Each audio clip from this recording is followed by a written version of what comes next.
বিসমিল্লাহির রহমানির রহিম। Hello everyone, আসসালামু আলাইকুম। নারীর সুন্দর চেহারা হওয়ার চেয়ে ভাগ্যটা সুন্দর হওয়া জরুরি। কারণ সুন্দর চেহারা দিয়ে কোনো কাজ হয় না, টাকা পয়সা দিয়ে ভাগ্য পরিবর্তন করা যায় না।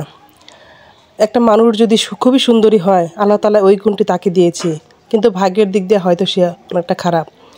সেজন্য নারীকে এক স্থান থেকে অন্য স্থানে যেতে হয়, তার ফ্যামিলির সবাইকে রেখে আর একটা নতুন সংসার যেতে হয়। তার যদি সুন্দরী চেহারা থাকে, সুন্দরের চেয়ে তার ভাগ্যটা যদি সুন্দর থাকে সবচেয়ে ভালো। আমার দেখা অনেক নারী আছে, মেয়ে আছে যাদের অনেক সুন্দর চেহারা।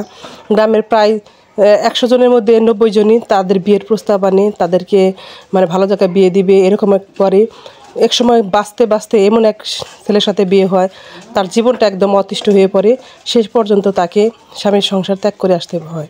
এরকম অনেক আছে। আবার কালো কুৎসিত, তাদের অনায়াসে মোটামুটি ঘরে বিয়ে হয়, তাদেরকে কিন্তু সেই সংসার করতে পারে, এরকম হয়। কারণ একটা মানুষের প্রতি সবার আকর্ষণ থাকে, যখন আকর্ষণটা থাকে সবার প্রতি, তার এই আকর্ষণটা এমন এক পর্যায়ে পড়ে যায়, সবার প্রতি তার একটা আকর্ষণ থাকে। সেই আকর্ষণটার কারণে তার দুর্ভাগ্যর নিয়তি তার আসলে পিছু ছাড়ে না। সে অনেক ছেলেকে চায়, অনেক ছেলে চায় তাকে, কিন্তু পায় না বলে তাদের মনে মনে এমন একটা পর্দা সৃষ্টি হয়। সেই জন্য তার মনটা কিন্তু অনেক খারাপ, অবস্থাটা শেষে মেশে খারাপ হয়ে যায়। তখন সবাই বলে যে কি আমরা চেয়েছিলাম দেওয়া নয়, তার চেয়ে খারাপ হয়েছে। আসলে ভাগ্যটা যদি ভালো হয় তাহলে সবই ভালো। সেজন্য টাকা পয়সা দিয়ে কিন্তু ভাগ্য পরিবর্তন করা যায় না, সেজন্য কিন্তু ভাগ্যটাই মেন কিছু। তো আমি কথা বলতে বলতে আমি আজকে আপনাদের কাছে শেয়ার করব কচু দিয়ে কিভাবে একদম মাংসর মতো রেসিপি করা যায়, মাংসকেও একটা হার মানাবে। আপনি একবার তৈরি করে খেয়ে দেখেন, খুব ভালো লাগবে। সেজন্য কচুটাকে আমি সুন্দর করে কেটে একটা কাটার দিয়ে সুন্দর করে কেটে নিয়েছি। আর এদিকে দেখেন, একদিকে মশারির ডাল ভিজে রেখেছিলাম, সেই ডালগুলো ধুয়ে নিয়েছি। তারপরে আমার আরেকবার না ধুলে আমার ভালো লাগে না, আবার আরেকবার ধুয়ে নিচ্ছি ভালোভাবে পরিষ্কার করে। আমি শিলপাটাটা সুন্দরভাবে পরিষ্কার করে নিয়েছি। এটা কিন্তু আমার উঠোনে এটা আমি নিয়ে নিয়েছি, সেজন্য কিন্তু অনায়াসে যে কোনো জায়গায় আমি পানি ফেলতে পারছি। আর আমি ডালগুলো সুন্দর করে বেটে নিচ্ছি। ডালটা যে একদম মিহি করে বাটতে হবে তেমন কিন্তু না, ডালটাকে কিন্তু আধা ভাঙ্গা করে নিলেই সবচেয়ে বেশি ভালো লাগবে। তো দেখেন আমি ডালটাকে নিচ্ছি। আর দেখেন অল্প একটু ডাল আছে, আর সব ডাল বাটা হয়ে গেছে। তো আপনাদের সাথে একটা টিপস শেয়ার করি। এই যে অর্ধেক ডাল বাটা হয়ে গেছে আর অল্প কিছু আছে, এখন আমি এখানে আদা, পেঁয়াজ, রসুন, মরিচ এগুলো সব বেটে নিব। বেটে নিলে যে এখানে যে ইটা থাকবে, গ্রেভিটা থাকবে, এই আদা রসুনের বাটার পরে এটা কিন্তু পাটার মধ্যে লেগে যাবে। তখন ওই যে রেখে দিয়েছি কিছু ডাল, সেটা যদি বাটি তাহলে একদম পাটার একদম পরিষ্কার হয়ে যাবে, সেখানে কিন্তু ঝালটাল কিছু থাকবে না। এই টিপসটা আপনারা ফলো করে দেখবেন, দেখবেন অনেক ভালো হবে। তো ভাইয়াপুরা আমার কিন্তু এদিকে অনেকটা বাটা হয়ে গেছে। মরিচ বাটতে কিন্তু একটু কষ্টই হয়, তবু ওই যে লাল লাল মরিচগুলো ছিল সেগুলো কিন্তু বেটে নিচ্ছি। তো আমি যে কথা বলছিলাম, একজন নারী কিন্তু বাবার বাড়িতে সংসারে একদম রাজরানী হয়ে থাকে। বাবার ছোট্ট কুটিরে বাবা রাজা আর মেয়েটা রাজরানী। সে রাজরানীর চেহারাটা যদি অনেক সুন্দর হয়, আশেপাশে যারা আছে তাদের আত্মীয় স্বজন সবাইকে নিয়ে নিতে চায়। গরিব মানুষের মেয়ে হলে তো কথাই নেই, অল্প বয়সে বিয়ে হয়ে যায়, তাদের সংসার নেমে আসে অশান্তি। মেয়েটা কিছু বোঝার আগে কিন্তু তার বিয়ে হয়ে যায়, সংসার জীবনে পাড়ি জমায়। তো তার ভাগ্য যদি ভালো হয় তো ভালো, আর যদি খারাপ হয় এর চেয়ে আর কোনো খারাপ নেই। নারীকে যদি আমরা সম্মান করতে চাই তাহলে কিন্তু তাকে ভাগ্যর গুণে নয়, তাকে কিন্তু তার চেহারা গুণে নয়, তার কাজ কর্ম, তার যোগ্যতা, তার উপর কিন্তু বিচার করলেই সব নারীগুলোই সুখী জীবনযাপন করতে পারবে। আর প্রত্যেক মানুষের ভাগ্য যে সবাই সমান তা কিন্তু না, সুখের দিক কিন্তু এক একজন এক এক রকম। তো কেউ খেতে পছন্দ করে, কেউ ফার্নিচার পছন্দ করে। দেখেন এই যে এদিকে দেখেন আমি এই যে পাটার যে ধুয়ে নিচ্ছি, একদম অনায়াসে সব কিছু ধুয়ে নিতে পারছি, কারণ আমার উঠোনের এক কোণায় পানি যাওয়ার ব্যবস্থা আছে, সেই কোণার মধ্যে আমি এই পাটাটা ধুয়ে নিচ্ছি। আর সব পানিগুলো নেমে সব এক সাইড দিয়ে পড়ে যাচ্ছি।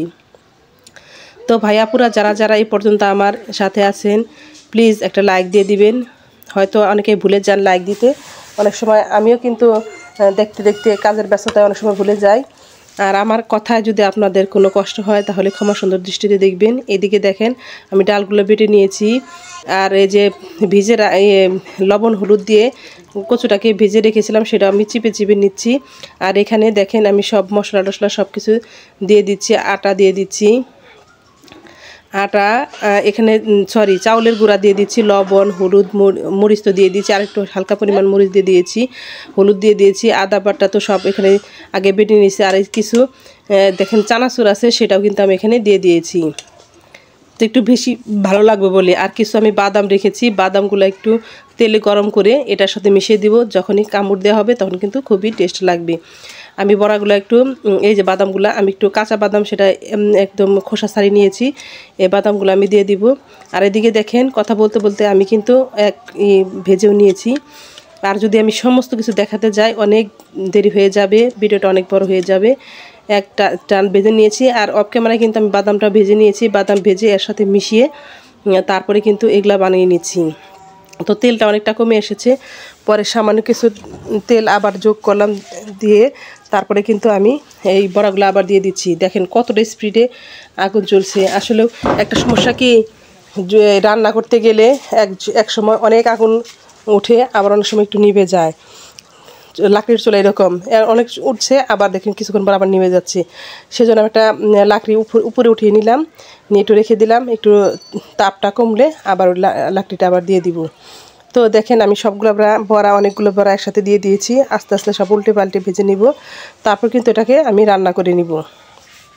তো এইভাবে এই যে দেখেন বাদামটা, দেখেন এই যে এখানে প্রত্যেকটার মধ্যে কিন্তু বাদাম আছে, আর এইভাবে খেলেও কিন্তু খুব মজা লাগে। আর রান্নার পরে যখন বাদামের মধ্যে কামড় লাগবে খুব টেস্টি লাগবে, একদম গরু মাংসকে হার মানানোর মতো এই রেসিপিটা। যে কথা বলছিলাম, নারী যদি খুবই সুন্দরী হয় তার কিন্তু গুণেরও প্রয়োজন আছে। আল্লাহ তাআলা তাকে সুন্দর দৃষ্টি সব কিছু দিয়ে দিয়েছে। আসলে তার যে এইগুলো আছে, দর্শনগুলো আছে, তার সব কিছু সুন্দর, তার মধ্যে কিছু গুণ থাকতে হবে। যদি গুণ না থাকে তাহলে কিন্তু এর সুন্দরীর কোনো দাম নেই। তার মধ্যে অনেক গুণে ভরা থাকলেই সেই সুন্দরীর দাম আছে। আর সে কিন্তু ফ্যামিলির সবাইকে, যেখানে দেখেন আমি রান্না করতেছি, পেঁয়াজ মরিচ সব কিছু দিয়ে দিয়েছি, একটু আদা বাটা দিয়ে দিয়েছি, সেটা আপনাদের দেখিয়ে দিলাম। সুন্দর গ্রেভিটা সুন্দর করে কষিয়ে রেগুলার যে মশলাগুলো সব কিছু দিয়ে দিয়েছি, এখানে জিরা, গরম মশলা সেগুলো সব কিছু দিয়ে দিয়েছি। আর একটু আমি পানি, বেশ কিছু পরিমাণ পানি এখানে দিয়ে দিচ্ছি। পানিটা যখন বলক উঠবে, টক বকে উঠবে, তখন কিছুক্ষণ পরে আমি ওই যে ভেজে রাখা সেই পাকোড়াগুলো দিয়ে দিব, কচুর যে পাকোড়া সেটা দিয়ে দিব।